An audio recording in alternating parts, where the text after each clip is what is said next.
사실 이 세계 2차 대전을 비롯해서 전쟁이라는 것이요, 여러 창업자들의 인생을 바꾼 많은 일들을 일으킵니다. 많은 장병들이 전쟁을 치르는 중간중간에 술을 많이 마셨다라는 거죠. 근데 술은 또 중독성이 있다 보니까 전쟁에 집중하지 못하거나 각종 사건 사고를 치는 겁니다. 당연히 군대에서는 이 문제를 어떻게 해결해야 되냐에 대한 고민이 커질 수밖에 없잖아요. 여기에서 운명의 장난이 시작됩니다.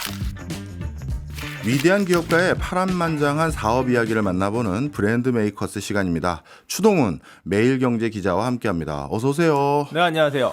예, 오늘 첫 선보이는 코너입니다. 뭐 나름대로 코너 설명 좀 해주세요. 네, 브랜드 메이커스라는 코너 이름이 잡혀 있는데요. 말 그대로 이 브랜드를 만든 사람들, 그리고 창업자나 CEO도 될 수 있을 것 같고요. 이런들의 창업 스토리를 중심으로 이야기를 해드릴 건데, 뿐만 아니라 좀 기회가 되면 요즘에 화제가 되고 있는 CEO들도 있지 않겠습니까? 또는 새로운 창업 기업들의 이야기까지 좀 두루두루 이 브랜드를 만들어가는 사람들에 대한 이야기다라고 설명을 해드릴 수 있을 것 같고요. 여러 가지 이 브랜드 스토리를 재미있게 풀어가는 컨셉으로 앞으로 한번 진행을 해보려 하는 코너입니다. 네, 사실 우리가 브랜드를 잘 알아야 되는 이유가 요즘은 정말 개인 브랜드 시대다 이런 소리도 있으니까요. 맞습니다. 우리가 브랜드 참 중요한 것 같습니다. 자, 그럼 첫 번째로 알아볼 브랜드는 어딘가요?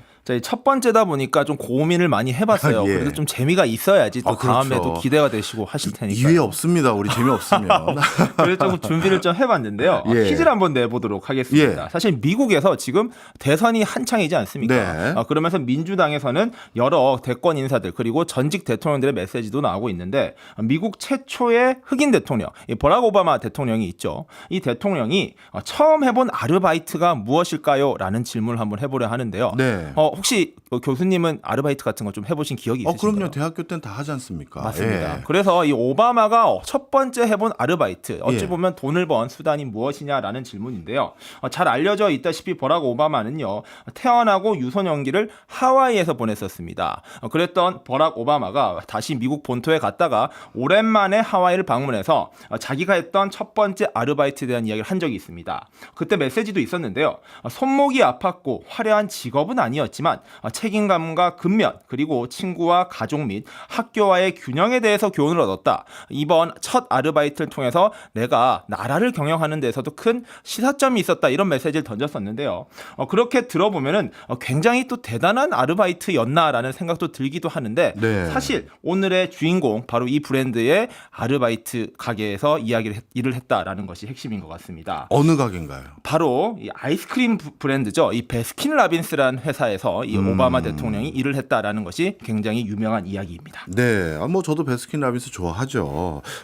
베스킨라빈스 하면은 31가지의 맛이 있는, 그래서 고르는 재미도 있고 한데, 오바마가 여기서 처음 알바를 했는지 몰랐습니다. 자, 그러면 오늘은 베스킨라빈스 이 브랜드를 중심으로 말씀을 주시는 거네요. 네, 맞습니다. 사실 제가 연재하고 있는 물의 특징도요, 정확하게 또 소제목이 하나 있습니다. 바로 브랜드로 남은 창업자들이라는 코너인데, 이게 무슨 말이냐면요, 이 브랜드가 바로 창업자의 이름을 그대로 쓴 브랜드들을 제가 계속해서 연재를 하고 있는 내용입니다. 그래서 이 브랜드 메이커스 처음에는요, 이렇게 창업자의 이름이 브랜드로 남은 걸 찾고 있는데, 그 주인공도 이 베스킨라빈스도 이러한 기업 중에 하나다라고 보시면 될 것 같고요. 자, 베스킨라빈스라는 그러면 사람이 창업을 했냐라고 반문을 하실 수 있을 것 같은데, 정말로 의외로 이것이 한 명의 이름이 아니라는 것을 먼저 말씀드리고 싶습니다. 설마 베스킨 씨하고 라빈스 씨가 만난 거예요? 맞습니다. 맞아요? 네, 맞아요. 정확한데요. 저도 처음에는 베스킨라빈스라는 사람이 창업한 줄 알았는데, 이 회사가 사실은 이 베스킨이라는 사람과 라빈스라는 사람이 창업한 회사입니다. 그리고 간단하게 회사 소개를 하면요, 국내에서도 워낙 유명한 프랜차이즈 아이스크림 가게고요. 전 세계에서도 가장 많은 매장을 가지고 있습니다. 7,800개나 되는데요. 미국에 2,500개가 있는데, 두 번째로 이 매장이 많은 나라가 어디인지 아시겠습니까? 미국 다음이면 일본이나 중국이겠네요. 그렇죠. 당연히 그렇게 생각할 수도 있는데요. 반전이 있습니다. 바로 대한민국이 전 세계에서 두 번째로 많은 프랜차이즈를 가지고 있는 나라입니다. 우리나라가 두 번째로 많아요? 저도 좀 놀랐는데요. 한국이 2위인데 무려 1,700개 정도가 매장이 있다라고 합니다. 미국의 본토의 규모, 인구를 생각해 봤을 때 2,500개 대비 1,700개. 더 많은 것 같은데요. 어마어마하게 많은 건데요. 사실 이 베스킨라빈스라는 브랜드가 워낙 유명하기도 하고요. 스타벅스라는 게 커피의 대명사라면은 이 베스킨라빈스가 아이스크림의 대명사다라고 봤을 때, 이 국내에서도 워낙 인기가 있는 이 아이스크림 브랜드, 특히 올해 여름이 또 특히 덥지 않습니까? 이런 여름에 이 베스킨라빈스라는 회사가 어떻게 창업했고 이 창업자들이 누군가에 대한 이야기를 들어보는 건 좀 재미있을 것이다라고 이야기를 해볼 수 있을 것 같고요. 금방 또 베스킨라빈스 하니까 무엇이 생각나냐라고 제가 여쭸을 때 교수님이 30일이라고 하시지 않았습니까? 이 30일 또 의미가 있습니다. 바로 31가지의 맛있는 맛을 매일같이 한 달 동안 소개하겠다. 이런 게 뜻이거든요. 한 달 동안 다른 거 먹어봐라. 맞습니다. 그래서 31가지 맛이 핵심인데 베스킨라빈스의 공식 홈페이지에도요. 자주 하는 질문 코너가 있지 않습니까? 거기에도 이 질문이 있습니다. 30일이 무슨 의미인가요? 라는 것인데 바로 24에서 32가지의 아이스크림을 다양하게 맛볼 수 있게 제공하는 용도다라고도 정답이 적혀 있습니다. 그렇군요. 야, 이 두 베스킨과 라빈스가 만든 매달 다른 아이스크림을 한 번씩 맛볼 수 있는 아이스크림 가게, 그게 전 세계에서 사실상 제일 많은 매장을 가지고 있는 나라가 우리나라다. 자, 그렇다면 이 베스킨라빈스의 창업 이야기부터 좀 궁금한데요. 이 베스킨라빈스라는 사람은 도대체 어떤 사람이길래 이런 창업을 했는지 궁금합니다. 자, 말씀드린 대로 두 명이 창업한 사업이다라고 말씀을 드렸고요. 첫 번째, 이 베스킨이라는 사람이 있을 거고요. 라빈스라는 사람이 있습니다. 그런데 소개 자체는요. 어바인 라빈스라는 뒤에 이름이 붙어 있는 사람을 먼저 소개시켜 드리려고 하는데요. 자, 어바인 라빈스 같은 경우에는 1917년 12월 6일에 캐나다의 유대인 가정에서 태어났습니다. 즉 캐나다 태생에서 미국으로 건너온 사람이라고 보시면 되고요. 라빈스는요. 아이스크림 사업이 가업이자 운명 같은 것이었습니다. 왜 그 말씀을 드리냐면요. 그의 아버지였던 아론 라빈스가 사실 캐나다에서 미국 워싱턴주로 이주를 하면서 유제품과 아이스크림 등을 파는 가게를 운영했기 때문입니다. 즉 일종의 가업으로 아이스크림 가게를 하고 있던 아들이 베스킨라빈스를 창업했다라고 보시면 되니까 어릴 때부터 아이스크림을 맛봤고요. 아이스크림을 펐었던 이 라빈스 입장에서는 당연히 해야 될 일을 한 것이다라고도 볼 수 있을 것 같고요. 말씀드린 대로 워싱턴 주에 있는 워싱턴 대학을 졸업한 뒤 2차 세계대전 동안 미국 캘리포니아에서 육군 하사관으로 복무하며 군 생활을 마쳤다. 여기까지가 제가 지금 전해드릴 이야기고요. 그럼 두 번째 베스킨이 나와야겠죠. 이 베스킨은 누구냐? 바로 버튼 베스킨이라는 인물입니다. 이 사람은요 1913년 12월 17일 미국 일리노이주에서 태어난 러시아계 유대인입니다. 자, 이분 또 가업이 있었는데요. 그의 아버지는 바로 옷가게 그리고 여러 가지 재봉과 같은 일을 했었다라는 것입니다. 참 한국도 그런데요. 미국도 이 당시만 해도 가업을 승계하는 게 어찌 보면 좀 기본적인 일이었다고 합니다. 뭐 반대로 일본 같은 경우에는 가업을 안 있는 게 더 이상한 게 맞는 나라도 있는데 미국도 이렇다는 게 저는 약간 놀랍긴 했었는데요. 그렇다 보니까 이 버튼 베스킨 같은 경우에도 어릴 때부터 이렇게 가공을 하거나 옷가게에서 일을 해보는 것들이 많은 경험이 있었다라고 분석이 되고 있습니다. 그럼 베스킨 씨는 옷가게를 창업해야 될 것 같은데. 그러니까요. 당연히 그게 더 어울릴 것 같은데요. 사실 그 당시만 해도 이런 게 당연했기 때문에 이 베스킨은 실제로 처음에 가게를 열었던 건 옷가게를 열었었다라고 이야기가 되고 있습니다. 다만 또 흥미로운 이야기가 하나 있는데요. 베스킨은 어릴 때 아이스크림을 그렇게 좋아했다라고 합니다. 얼마나 좋아했냐면요. 어릴 때 몰래 아이스크림 가게 가서 이 아이스크림을 퍼먹고 이게 걸린 적이 있다라고 합니다. 그래서 아이스크림 가게에 출입금지를 당하거나 대신 아르바이트를 하는 벌을 받기도 했다라고 하는데요. 이렇게 아이스크림을 너무 좋아했던 베스킨도 결국에는 아이스크림 가게라는 창업의 길로 가게 됐다라는 것이 나중에 나올 이야기고요. 버스킨 같은 경우에도요. 일리노이 대학을 1935년에 졸업하고요. 앞서 말씀드린 대로 아버지의 의류 매장에서 일을 좀 하다가 1939년 해군에 입대하면서 2차 대전에 참전하게 됩니다. 즉 두 사람의 군대까지 이야기를 지금 말씀을 드린 건데 여기에서 운명의 장난이 시작됩니다. 어떤 장난인가요? 이 두 사람이 결국 군복무에서 만난 건가요? 자, 말씀을 드려볼까요? 사실 이 세계 2차 대전을 비롯해서 전쟁이라는 것이요. 지금부터 저희들이 앞으로 전해드릴 여러 창업자들의 인생을 바꾼 많은 일들을 일으킵니다. 전쟁이 말 그대로 하던 사업을 망하게 하기도 했었고요. 기존에 안 되던 사업이 새롭게 태어나는 이 계기가 되기도 했었는데요. 이 둘 같은 경우에 말씀드린 대로 전쟁이 어떤 영향을 미쳤냐. 먼저 베스킨 같은 경우에는요. 군대에 입대를 했는데 군대에서 아이스크림 병으로 일을 하게 됩니다. 말씀드린 대로 해군에서 일을 했다라고 이야기를 드렸는데 해군에서는요. 미국 해군들이 전 세계를 돌아다니면서 이 전쟁을 치르지 않았습니까? 근데 사실 전쟁 얼마나 무섭고 공포스럽겠습니까? 그렇다 보니까 많은 장병들이 전쟁을 치르는 중간중간에 술을 많이 마셨다라는 거죠. 근데 술은 또 중독성이 있다 보니까 많은 병사들이 전쟁에 집중하지 못하거나 각종 사건 사고를 치는 겁니다. 당연히 군대에서는 이 문제를 문제를 어떻게 해결해야 되냐에 대한 고민이 커질 수밖에 없잖아요. 그것 중에 한 가지가 바로 이 아이스크림을 통해서 장병들을 달래보자라는 아이디어가 나온 겁니다. 아, 술 대신 아이스크림을 권장하자. 맞습니다. 뭐 초콜릿도 있었고요. 아이스크림 같이 단 것들을 통해서 술 같은 거 말고 조금 기분 좋게 기분 전환도 하고요. 좀 더 유익하게 쓰자라는 용도였었는데요. 바로 이 아이스크림 병에 이 베스킨이 뽑힌 겁니다. 아, 예. 그렇다 보니까 베스킨은 의도치는 않았지만 우연히 이렇게 아이스크림과 관련된 인연이 생겨버린 것이고요. 그렇게 아이스크림 병으로 일을 하면서 아이스크림에 대한 공부가 자연스럽게 됐었겠죠. 그리고 또 하나 재미있는 일이 있었는데요. 이렇게 군 복무 중이었던 베스킨이 1942년에 결혼을 하게 됩니다. 네. 그런데 그 와이프의 이름이 바로 셜리 라빈스입니다. 뭔가 좀 들어본 이름이지 않나요?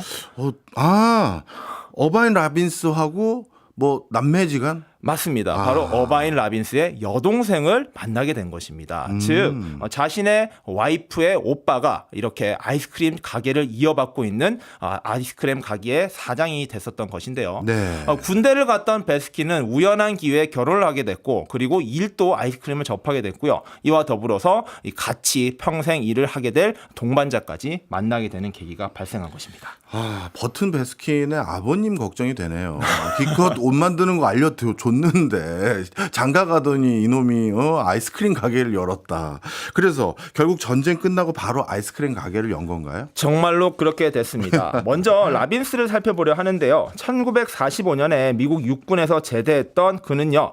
군복무를 했었던 캘리포니아의 글렌데일이라는 지역에서 아이스크림 가게를 창업합니다. $6,000 정도를 투자했었고요. 아버지가 했었던 사업 노하우까지 물려받아서 스노우보드 아이스크림이라는 가게를 열었습니다. 이 개인 가게고요. 자신의 가게를 열었던 것입니다. 그리고 몇 달 뒤에 군에서 베스킨 또 제대를 하게 됩니다. 이제 아이스크림 병으로 열심히 일했던 베스킨이 이제 제대를 했었는데요. 기존에 살고 있던 지역이 시카고였습니다. 거기에서 옷장사를 잠깐 했었던 것인데요. 그런데 날씨도 따뜻하고 이제 가족들이 있는 처의 가족들이 있는 캘리포니아로 가는 게 좀 어떨까라는 가족 부부끼리의 논의를 했던 것입니다. 그 결과 몇 달 안 돼서 캘리포니아로 건너와서 또다시 자기가 잘하는 것 옷가게를 열려고 했었고요. 실제로 좀 열었다라고 이야기가 되고 있는데 문제는 처남인 이제 라빈스가 아니 옷가게 같은 거 하지 말고 그냥 아이스크림 가게 해보는 건 어때? 라고 제안을 하게 된 것입니다. 그렇다 보니까 베스킨은 고민은 좀 해봤죠. 말씀드린 대로 아버지의 일도 이어야 되는데 이게 맞나라고 고민을 했는데 이게 또 운명의 장난처럼 군대에서도 아이스크림을 퍼봤고요. 이렇게 이 운명의 동반자도 만나게 되다 보니까 한번 해볼까라고 고민을 해보게 된 것입니다. 그 고민이 좀 몇 달 동안 이어는 졌었다라고 이야기가 되고 있는데요. 결국에는 1946년에 자신의 이름을 딴 아이스크림 가게 이 버튼스 아이스크림이라는 가게를 열었습니다. 두 각자의 가게는요 제법 장사가 잘 됐다라고 해요. 실제로 라빈스 같은 경우에는요 아버지로부터 많은 재료들을 또 노하우를 전수받았었고요. 그래서 시작부터 약 21가지의 맛을 낼 수 있는 아이스크림 가게를 차렸다라고 했습니다. 그리고 뭐 베스킨 같은 경우에도 도움을 많이 받았었겠죠. 그리고 자기가 해왔던 노하우까지 집대성해서 가게가 잘 운영이 됐었고요. 그렇게 각자의 가게, 라빈스의 가게는 5개까지 늘어났었고요. 베스킨의 가게도 3개까지 늘어납니다. 사업이 번창했다라고 보시면 될 것 같은데 문제는 이 가게가 늘어나니까 기분은 좋고 한데요. 몸이 너무 힘든 겁니다. 그리고 우리들은 이제 남이 아니지 않습니까? 이 가족인데 이 가족들이 각자 아이스크림 가게를 별도로 하는 게 시너지가 안 나지 않냐라는 이야기가 나온 것이죠. 그래서 1948년도에 이 둘은요 이 가게장을 합치기로 결정을 합니다. 자, 우리가 남이 아니라는 거죠. 이제 가족이니까 힘을 합쳐서 더 키워보자라고 이야기를 했었던 것이고요. 말씀드린 대로 라빈스는 아버지의 기술까지 전수받아서 무려 21가지의 맛을 내놓고 있었고요. 여기에다가 베스킨도 자기만의 노하우가 있지 않았겠습니까? 이 두 가지를 합치니까 31가지 정도의 맛을 낼 수 있는 매일 한 달 동안 새로운 맛을 내놓을 수 있는 31가지의 맛을 선보이는 베스킨 라빈스라는 브랜드를 만들자라는 협의에 도달하게 된 것입니다. 근데 한 가지 이상하네요. 어떻게 보면 아이스크림을 가업으로 잇고 있었던 건 라빈스 집안인데 그렇죠. 그러면 상호를 정할 때 라빈스를 앞에 놓고 라빈스, 베스킨 이렇게 해야 될 것 같은데 베스킨 라빈스네요. 실제로도요. 라빈스가 한국적으로 따지면요. 순위 천합입니다. 네. 아내 오빠니까요. 네. 뭐 유교적 관점으로 봤을 때 그리고 전통적으로 아이스크림을 오래 만들었으니까 라빈스, 베스킨이 돼야 되지 않나. 네. 저도 그런 의심이 들었었습니다. 그런데 여기에 정말 재미있는 이야기가 있는데요. 실력적으로나 여러 가지 전통을 봤을 때는 라빈스가 앞에 가는 게 맞는데 여기는 또 쿨한 미국이지 않습니까? 예. 두 가지 이름을 합치는 걸로는 동의가 됐었고요. 어떤 이름을 먼저 쓰냐 당연히 논의가 있었다라고 합니다. 그렇겠죠. 그랬더니 이 둘이 어떻게 하기로 결정을 했냐면요. 뭐 우리 그냥 동전 던지기로 정하자라고 야, 결정을 진짜 했더라는 쿨하네. 겁니다. 저는 처음에 이게 야산지 알았거든요. 네. 그런데 이 베스킨 라빈스의 공식 홈페이지에서 그렇게 설명이 되어 있습니다. 결국에는 동전 던지기를 통해서 베스킨이 앞으로 가게 됐고요. 라빈스가 뒤로 가게 되었었는데 자칫 동전 뒤집기의 결과가 반대가 되었다면은 라빈스, 베스킨이 지금 또 아마 있었을 것이다라고 이야기가 되고 있습니다. 그런 거 아닐까요? 동전 던지기로 뭐가 나와도 우리 처남이 양보하겠지 생각했는데 양보를 안 해서 이렇게 된 것 같은데 하여튼 야 동전 던지기로 이게 결정이 됐군요. 예. 네, 맞습니다. 그래서 이제 라빈스 베스킨이 아니고요. 베스킨 라빈스가 탄생을 했었고요. 이 회사는 또 장사가 잘 됐습니다. 제가 봤을 때 이 둘이요. 장사적 수완은 충분히 좋았었던 것 같습니다. 실제로 두 회사가 통합한 1년 만인 1949년 매장은요. 전국에 43개까지 늘어납니다. 뿐만 아니라 1960년대가 되자 100개가 됐었고요. 몇 년이 안 됐죠. 7년 후인 1967년에는 매장이 무려 500개까지 기하급수적으로 그 규모를 키워가게 됐습니다. 결국에는 이 회사는요. 지금의 현재 베스킨 라빈스가 되기까지 급격한 성장을 계속해 왔었고요. 다만 이 버튼 베스킨이 1967년 죽었는데요. 이때 이 경영권이 이 창업자들에서 전문 경영인으로 넘어가게 됩니다. 그래서 유나이티드 프루시라는 회사에 매각이 됐었고요.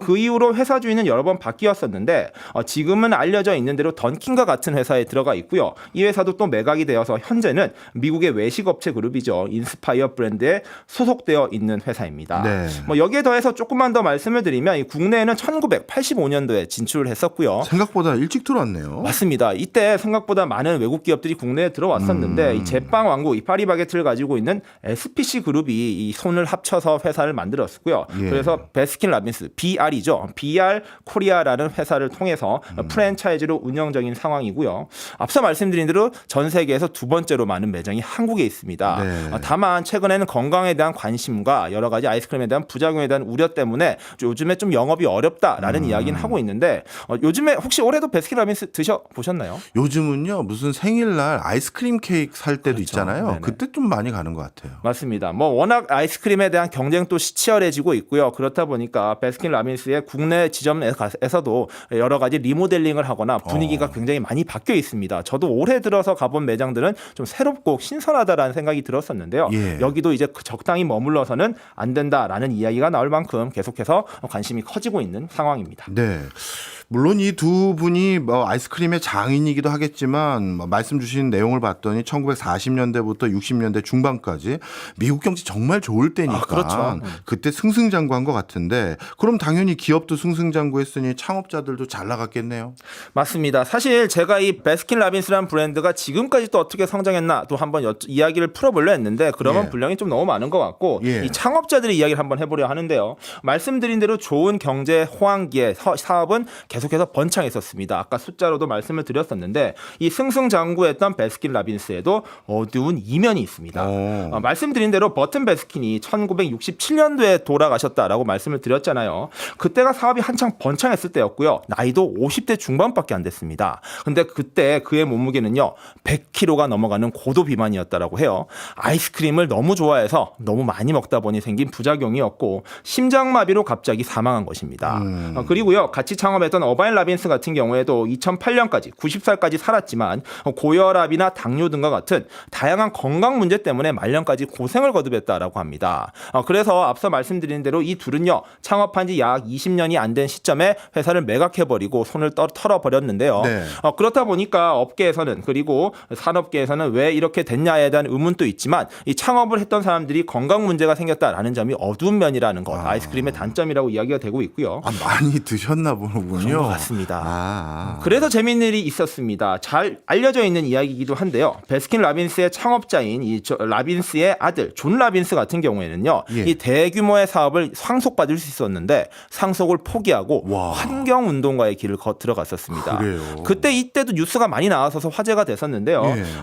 아버지와 고모부의 모습을 보고 충격을 받은 거죠. 예. 야, 이렇게 아이스크림을 팔아봤자 뭐하냐, 건강에 저게 상할 바에는. 그래서 상속권을 포기하고요, 환경운동가로 변신하는 등 완전히 다른 길을 가고 있다는 것. 이게 어찌 보면 세계 최고의 아이스크림 대국을 만든 베스킨 라빈스의 어두운 면이다라고 이야기도 되고 있습니다. 네.